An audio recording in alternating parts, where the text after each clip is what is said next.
on guys, Jack here from Natec. Today we're just going to run through on how to inspect a Natec pump. The pump we're working on today is an 0202 helical rotor. What we're going to do is we're going to go and visually inspect the pump. So first of all, we just want to have a look inside the pump's discharge point and just make sure that it's nice and clean. The check valve is working, we don't have any debris. Following our way down, we just want to make sure the suction ports for the rubber stator is free of any debris. There's 2 holes on this side and there'll be an additional 2 holes on the other side. We also want to inspect the pump's suction port just to make sure that there's no debris in there. We want to ensure that there's nothing clogged. Moving down the pump, we just want to visually inspect the motor and the inverter for pitting and heat.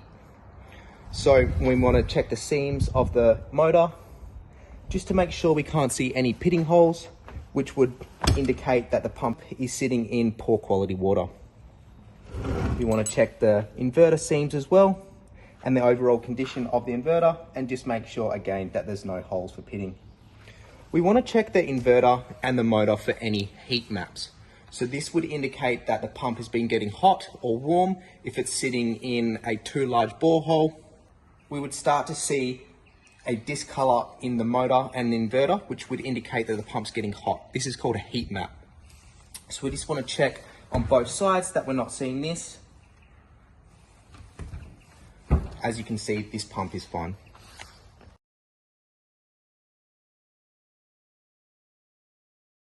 The next step, we're going to remove these 3 10mm nuts from the top of the motor and we're going to pull off the pump end. That will allow us to inspect the helical rotor and the stator. As you can see, we have removed the 3 nuts with a 10mm spanner. Now we can go remove the pump end from the motor. This should be relatively easy. If you find that this is tight or firm to get off, that would indicate there is an issue within the liquid end of the pump. From there, that will reveal the sand guard and a circlip which holds tension on the mechanical seal. Then we have our whip shaft and then we have our helical rotor. What we want to do is inspect our whip shaft and ensure that it's not bent and it's straight. From there, we want to inspect the helical rotor, making sure there's no cuts or abrasions on the helical rotor. This would affect the pump's overall performance. As you can see, I'm rotating the pump to ensure both sides doesn't reveal any scoring.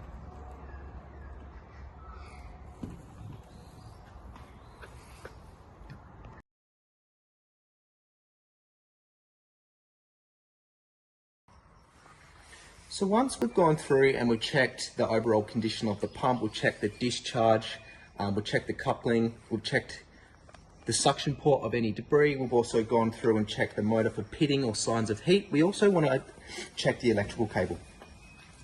What we want to do is we want to inspect the electrical cable to make sure there's no cuts or abrasions that would have an effect on the pump's performance.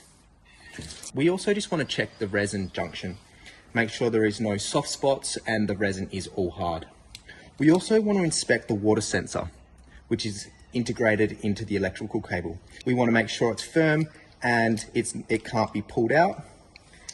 This little alligator clamp here is how it gets attached. So we want to make sure that we can't pull or move the water sensor. We can now go ahead and conduct an electrical test on the motor and inverter. These 2 wires here, the red and white, are the signal cables which go down to the inverter. This cable here is the earth and the 2 power cables that power the motor. We can do an electrical test on the motor by getting an insulation tester and going from our earth cable to one side of our windings. As you can see, a brand new pump should read 200 mega ohms. From there, we can conduct the same electrical test going down to the inverter via our signal cables.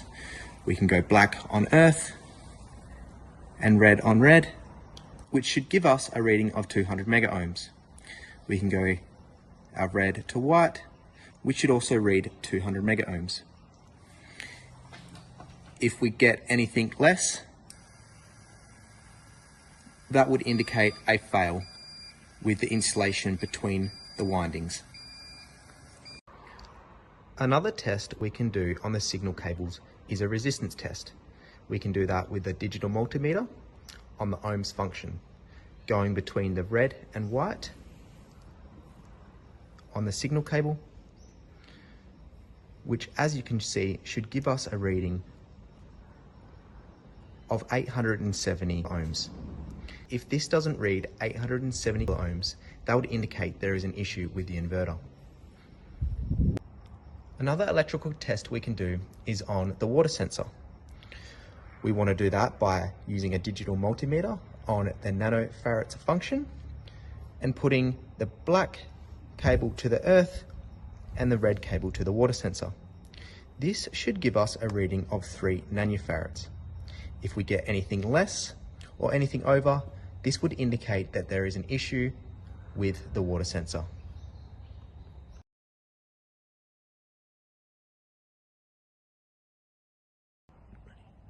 Once we have checked the helical rotor for any scoring or abrasions, and we have ensured that the circlip is in good condition and still attached, we want to go ahead and check the bearings inside the motor. How we're going to do that is we're going to grab a 10mm spanner and put it on the whip shaft and make sure it rotates.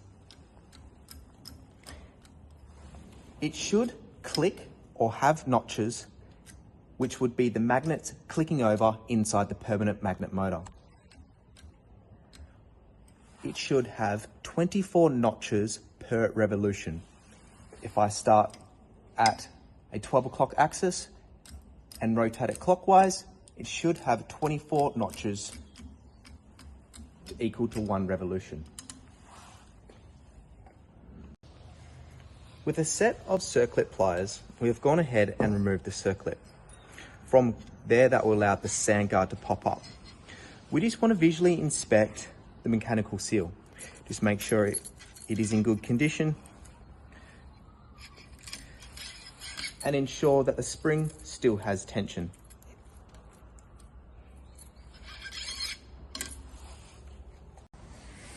Once you have removed the pump end off the motor, you can split the two in half by unthreading the coupling out of this support pipe.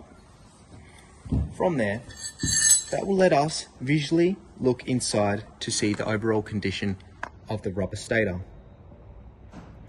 If you have a phone or light, you can shine it down and make sure that there is no cuts or scoring inside the rubber stator that will affect the pump's performance. Whilst you have the stator off, you can also visually inspect inside the check valve and make sure that there is no debris, make sure the spring is in good condition and it is seating appropriately.